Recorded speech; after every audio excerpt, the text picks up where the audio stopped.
Manatonanao zay Andriamanitra fa mangetaheta amin'ny teninao, mangetaheta ny fampahirezanao, mangetaheta ny fanadiovanao. Mitenena miasa voninky ianonao izay amin'ny anaran'i Jesosy Kristy. Amen. Farazantsara araka ny Luka toko 7 ny andiny 7 ka hatramin'ny 4:10 no hisy ny afatry ny tompo ho anio ho aminao hatrany ny fiadanan'Andriamanitra. Tonga ilay amara hoe mpamina ny farany dia Jaona mpanao batisa zany, izay manambara ny amin'ny fanjakan'Andriamanitra ary milaza mazava fa tsy maintsy mibebaka ny olona voatafiditra amin'izany fanjakany lanitra izany. Izy raha tao moa araka ny anaran'izany hoe Jaona mpanao batisa dia nirahan'Andriamanitra hanao batisa, ary ny fepetra dia tsotra, izay mibebaka eo mason'olona eo ihany miaiky izay no azo atao batisa. Lo hevitra raisitsika avy amin'izao ten'Andriamanitra ao dia ny hoe manarahan'Andriamanitra amin'ny fahatsoram-po, manarahan'Andriamanitra amin'ny fahatsoram-po. Avy amin'ny resaka ny fanaovany Jaona mpanao batisa amin'ny vahoaka izay nanantona azy teo no akan'izany afatra izany. Ka ny afatra voalohany dia izao: manarahan'Andriamanitra amin'ny fahatsoram-po ka aza mamita tena, aza mamita tena.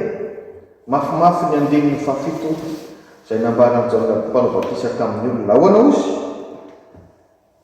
Ry taranaky ny menarana.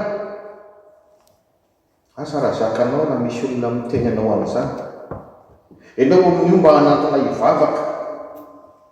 Zakanao raha misy miteny anao an'izany nefa ianao tonga tia am-piangonana. Reo olona ireo mba hanatona koa hoe zay koa ary mba atao batisa e. Avy hatrany dia mamaly Jaona mpanao batisa: ry taranaky ny menarana, iza nanoro hevitra anareo andositra ny fahatezeran'Andriamanitra. Inona no tinambara amin'izany? Ny kisary menarana voalohany amin'ny soratra masina dia taiza? Tao amin'ny Saideny. Le naninona? Le makafana sady mamitaka izany kolombelo. Izany hoe maka ny kisary Satana, tao olona malala tsara ny zavatra rehetra, fantany tsara hoe inona nambaran'Andriamanitra, fa mbola mamitaka any Adama sy Eva. Mahay soratra masina tsara, tadio fa Satana mahay soratra masina lavitra no izao sy anao. Tadidinao izy tamin'ny nakafana Jesosy tany anefitra. Inona no nambarana? Tenin'Andriamanitra. Tenin'Andriamanitra no amitany azy tsikelikely.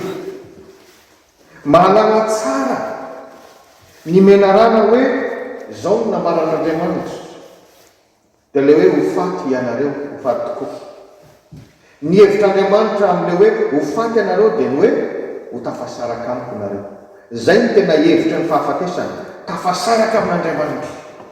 Fa mba hamitahana ny Adama sy Eva dia bodina dika ny menarana hoe ho faty, tahaka n'le heverantsika ny fahafatesana zao, le hoe tsy mitepitsony fony. Nefa tsy zay ny tiana Andriamanitra nambara teo. Dia zay no namitahany any Adama sy Eva, dia zay no nahatonga ny fahalavona voalohany. Ka izany menarana izany ny kisary Jiosy maro tamin'ny andro ny Jaona mpanao batisa. Mahalala tsara ny soratra masina. Ny Jiosy tompo hatrany fahazazany, hatrany amin'ny fahatanjahany, araha-maso mihitsy amin'ny fianarana soratra masina. Natao eo mivavaka amin'ny Jiosy dia mianatra soratra masina, hatramin'ny bika mianatra soratra masina, mianatra tsy very amin'ilay misy. Misy aza mavatra tsy miasa mihitsy ny lehilahy amin'ireo atao-pinoana Jiosy sasany satria tena manoka tena hoe hianatra soratra masina.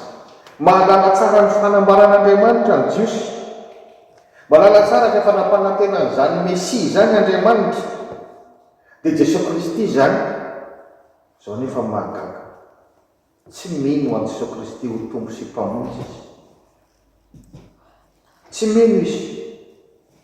Ary mahagaga fa na dia nanatona Jaona mpanao batisa aza izy dia nahazo azany tena mahitsitsy zany: ry taranaky ny menarana, iza nanoro hevitra anareo andositra ny fahatezerana ho avy. Misolo tenan'Andriamanitra Jaona mpanao batisa mazava ho azy, hoe fantatr'Andriamanitra fa mahay soratra masina ianao fa mbola tsy mety mino. Inona fotsiny ny antony anaranao ny soratra masina io azy? Revana malala aretina mpahazo ny mpiangona maro koa zany. Ny jiosy zany mieritreritra hoe satria zay mahay soratra masina, zay mihitsy ny tompony a voavonjy zay. Misy amintsika koa mety tratra amin'izany, mieritreritra fa rehefa pasteur nianatra teolojia dia tonga dia voavonjy. Rehefa nianatra sefala dia efa mahay soratra masina dia voavonjy. Rehefa mpiangona nandritra ny fotoana ela efa nahenoko ny teny foana dia tonga dia voavonjy. Mety efa mahay tsara ny fomba ampiangonana rehetra.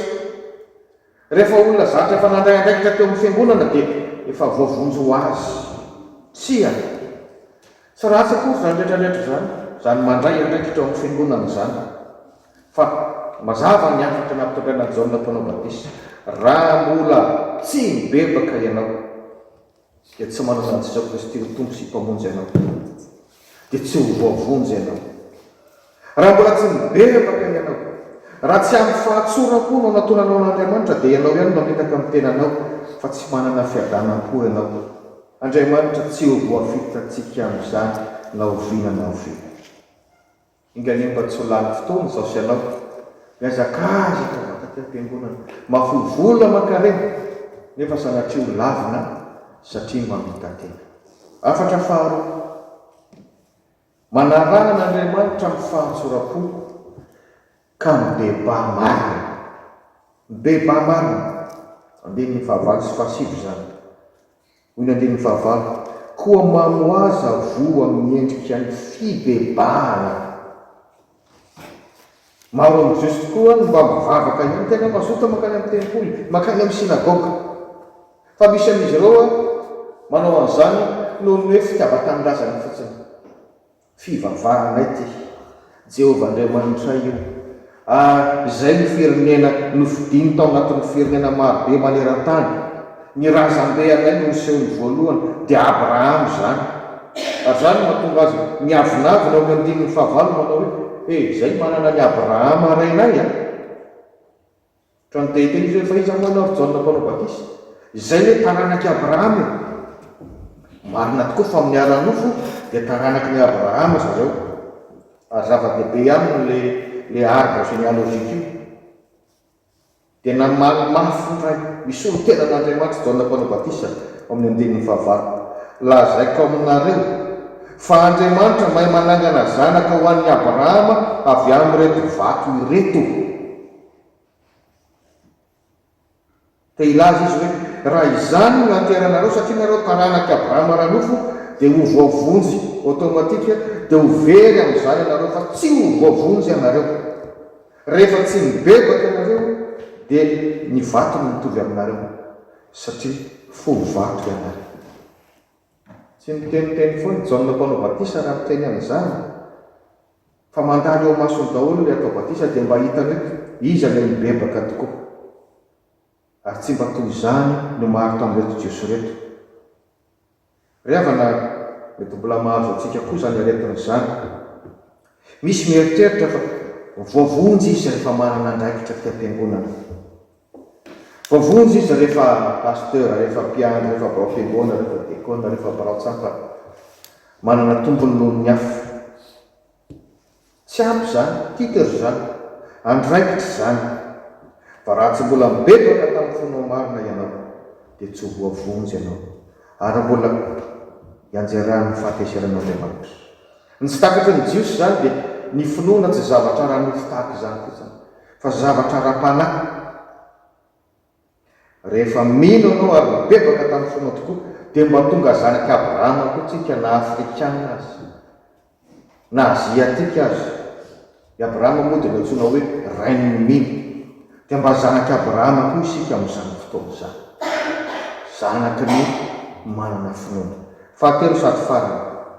Manarahan'Andriamanitra amin'ny fahatsorako ka ampiaro amin'ny fiainanao ny finoanao.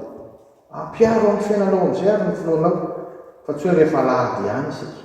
5 ka hatramin'ny 420. Nisy anankiray ny teny zany atao hoe misolo tena betsaka. Eny ary Jaona mpanao batisa dia inona ary no tokony ataonay? Amin'ny 5 zany. namaly tsotra izy izay manana akanjo roa dia aoka hanome ho an'ny tsy manana, ary izay manan-kanina dia aoka hanao toy izany koa. Inona dikan'izany? Ampiaro ny fiainanao akobanandro ary ilay finoanao ny fitiavanao an'Andriamanitra, ny fatahoranao an'Andriamanitra. Mampatsiaro ny teny Soratra Masina hoe raha mbola misy azo ny tananao atao, aoka tsy hirim-belona amin'ny namanao anao. Aty am-piangonana no tena resahana zany hoe fanahin'ny fahafoizana, mahafoy ho an'ny hafa. Zany dia zavatra toetra mampiavaka antsika kristianina izany. Dia avy eo moa nanomina santorana asa nisy tamin'izany Jaona Mpanao Batisa amin'ny 12 ka hatramin'ny 14. Mpamory etra ve ianao izy? Aza mampandomy loatra noho izay no tendrena alailao azy. Zay no izy. Zany le fampiarana ny finoana, fataorana an'Andriamanitra amin'izay atao. Miaramila ve ianao izy? Aza miampangalaina. Rehefa any aminao mantsy le fahefana ny basy ny sisa dia mora no miampanga. Aza maka fa tsy zay anjara karavanao. Fomba fiteny mahitsy zany ilazana hoe aza manao kolikoly. Ninonina zany sokajy nasanao, informaticien ve ianao sa serveur ianao sa mpiasa barao sa assistante maternelle sa assistante médicale, tsy fantatro be dia be. Ampiaro ny fiainanao ny finoanao fa tsy hoe aty am-piangonana ihany. Aoka ho tsapan'ny olona eo amin'ny fiainanao hoe tena kristianina ianao dia mba hiteny koa izy hoe anaraka izay fa hitanay fa tsara ny Andriamanitra reo, ary dia hitanao fa hombanao amin'izany ny tompo. Tantaramahany anankiray no amaranako azy akatsika lesona. Nisy vazaha mpanao film documentaire anankiray amina televiziona anankiray, niditra tao an-tsenan'ny Sabosy tao Antsirabe. Dia gaga izy nahita ankizilahy kely mirenireny sady rovitrovitra ny akanjony no malotoloto ery.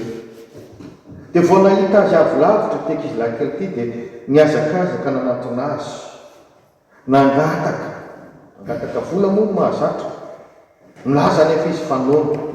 Dia nisy mofo tany anaty sakoson'ilay vazaha torista dia nomeny mofo. Dia rehefa ninana an'ilay mofo tao mbola tsy lany tsara koa ilay mofo dia mbola midongy any izy io omeo vola izy. Zao ary no tenin'ilay vazaha rehefa antra azy. Zao raha mety alaiko vidéo ianao mandritry ny 10 minitra monja dia omeko vola 10,000 ariary anao. Tsisy dikany amin'ilay vazaha no manome 10,000 ariary, nefa dia vola be amin'ny malagasy zany tamin'izany fotoana izany. Na ianao an'izay le tovolahy kely dia mikorompaka satria sao dia hoe hijery ankizy hafa ndraiky olona ity dia hoy izy andrasy vetivety ary aho, andrasy vetivety fotsiny aho, za metsika eo anao izy. Lasa izy niazakazaka. Nanino izy tany an-trano? Misolo ny akanjo amin'ilay rovidrovitra, nandro izy aloha zany, nandro aingana nanao sasa-pistao izy dia soloiny ny akanjo rovidrovitra fa le akanjo tsaratsara mety very izy niazakazaka. Nanantona an'ilay vazaha. Nanino ilay vazaha? Diso fanantenana ilay vazaha. Satria ilay izy ilay tena fiainany andavanandro, ilay tena marina, dia ilay izy rovidrovitra akanjo, ilay izy malotoloto iny no tia nanaovana reportage. Nefa tia miverina izy nanao akanjo madio sady nanao madio. Dia hoy ilay vazaha hoe lenao tao ihany no nialaiko alaina sary. Dia rava an-tsena votsitra ny 10,000 ariary. Ka inona no afatra riavana? Ny fiainantsika kobanandro, io no tena ahitan'ny olona amin'ny toetrantsika ary hitan'Andriamanitra. Tena fotoana fijoroana vavolombelona. Aoka ho tsapanao mihitsy hoe miaraka aminao isan'andro Andriamanitra. Tena tianao izy, miaro anao izy ihany, manolo-tsaina anao izy, mamindra fo aminao izy. Dia mba tena amin'ny fahatsorako tahaka izany no anarahantsika n'Andriamanitra sy anapotsika azy.